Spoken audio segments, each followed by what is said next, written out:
Coaching centre Kotananduru మీ పిల్లల బంగారు భవిష్యత్తుకు భరోసా ఇచ్చే ఏకైక సంస్థ మన ఏవిఎం కోచింగ్ సెంటర్ కోటనందూరు. అతి త్వరలో న్యూ బ్యాచ్లు TET plus DSC, EAMCET, POLYCET, APRJC, Sainik, Navodaya. AVM coaching centre Kotanandur.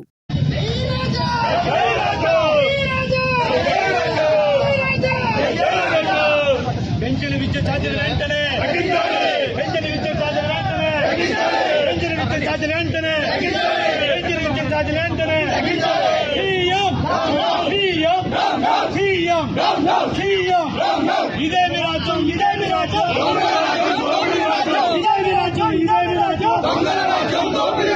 ఇదే మీ రాజ్యం, ఇదే మీ రాజ్యం. పెంచిన విద్యుత్ ఛార్జీలు వెంటనే, పెంచిన విద్యుత్ ఛార్జీలు వెంటనే, పెంచిన విద్యుత్ ఛార్జీలు వెంటనే.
Okay sir.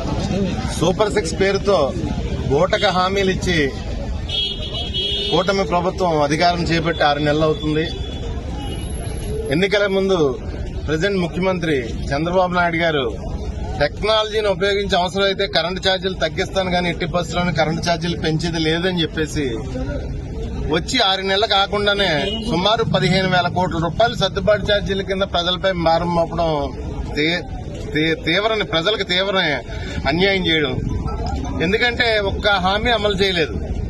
వాళ్ళ హామీలు ఇచ్చిన సూపర్ 6 లో ఒక్క రన్ కూడా చేయలేదు, ఒక్క హామీ కూడా అమలు చేయలేదు. అమలు చేయకుండా రాష్ట్ర అభివృద్ధి చేయకుండా 15,000 కోట్ల రూపాయలు ప్రజలపై భారం వేసి ఈ డబ్బంతా ఏమవుతుందో కూడా అర్థం అవ్వకుండా పరిస్థితిలో ఈ రాష్ట్ర ప్రజలందరూ ఉన్నారు. ఒకటైతే చెప్పదలుచుకున్నాను, చంద్రబాబు నాయుడికి కరెంటు ఛార్జీలు పెంచడం గానీ, లేకపోతే నిత్యావసర వస్తువుల ధరలు పెంచడం గానీ, ప్రతిదీ ధరలు పెంచడం చంద్రబాబు నాయుడు పరిపాలనలో చంద్రబాబు నాయుడికి గతంలో చేసింది అలవాటేది. ఈ ప్రజాకంటక పాలన పోవాలి అని చెప్పేసి రాష్ట్ర వ్యాప్తంగా ప్రజలందరూ ఒకే ఒక్క కంఠంతో నినదిస్తున్నారు. ఖచ్చితంగా కరెంటు ఛార్జీలు తగ్గించాలి, ప్రజలకు ఇచ్చిన సూపర్ 6 హామీలు నిలబెట్టాలని చెప్పేసి వైఎస్ఆర్ కాంగ్రెస్ పార్టీ తరఫున కోరుకుంటున్నాం. అబద్దాలు చెప్పి అధికారంలోకి వచ్చి నారా చంద్రబాబు నాయుడు గారి నాయకత్వంలో ఆంధ్ర రాష్ట్ర ప్రజలకి నెత్తి మీద బరువు మోపినటువంటి ఏకైక ముఖ్యమంత్రి నారా చంద్రబాబు నాయుడు గారు. ఎందువల్లంటే అప్పుడు జగన్ గారు అప్పుడప్పుడు పెంచితేనే పెద్ద బాధుడని గ్రామాలను తిరిగాడు. ఇంకా అధికారంలోకి వచ్చి 6 నెలలు అవ్వలేదు. మరి ప్రజలు భయభ్రాంతులు చేసేలాగా